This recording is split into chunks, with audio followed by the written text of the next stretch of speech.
Hello everyone and welcome back. As you can see behind me, I've made some progress with MR2, so let's check it out.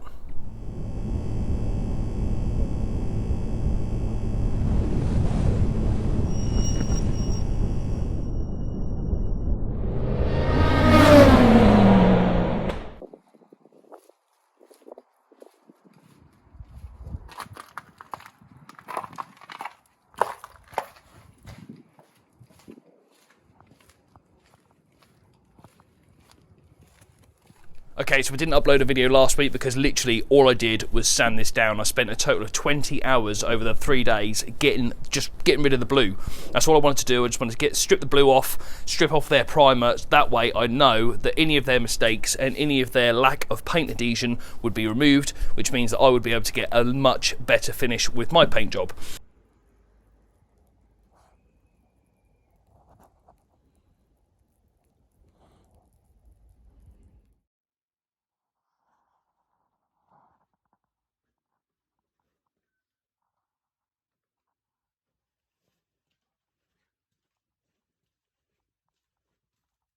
Still got a few little bits and pieces I need to get cracking on with, but the weather has just been relentless. It's been non-stop snowing all week. It's been so cold that I just haven't been able to progress.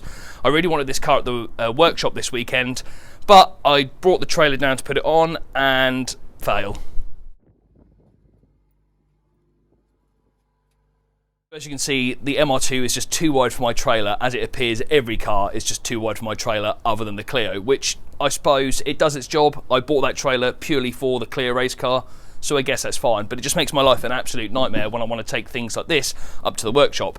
So what I've done is I've hit up LRP and he's going to be able to take this for me one evening this week, which means that this car will be sat in my workshop ready for next weekend. However, I am helping somebody else on a little project next weekend, which I might well post a video on, so stay tuned for that.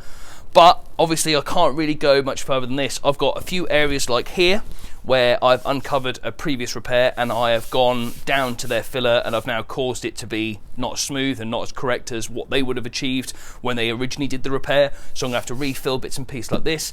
There's also a bit on the roof, but do you know what, in terms of finding any hidden nasties underneath the paintwork, it's been relatively good. There's only really those two areas, so I'm really pleased, and it just keeps my prep down to a minimum. Obviously, like I say, I've still got a few bits and pieces of blue to remove, but I've actually got a soda blaster which I'm hoping will be able to help with getting into like the real tight places where I can't get a bit of sandpaper in. The front bumper in particular, there's the grills and there's these little slats where obviously they've sprayed the blue on and I cannot get them off using a bit of sandpaper. I can just about get my hand in there, so hopefully the soda blaster will help, and then that way I can then just go over it with a scuff pad before I was to put any kind of paint on.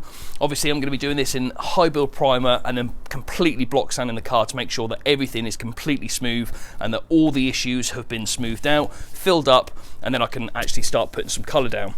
So that's all I've got for you really this week. It's an absolute shame because I've literally lost this entire weekend on any kind of prep work on this car. I was actually hoping to have already had the high build primer on this weekend so that the next weekend I could have been blocking it down ready for colour, but I'm still pretty pleased with where I'm at. Obviously, like I said, there's not too many areas where I'm going to have to really concentrate on body filler, so I'm really happy, and then that way we can actually get round to the high build primer a lot quicker. So thank you very much for watching and I'll see you next week.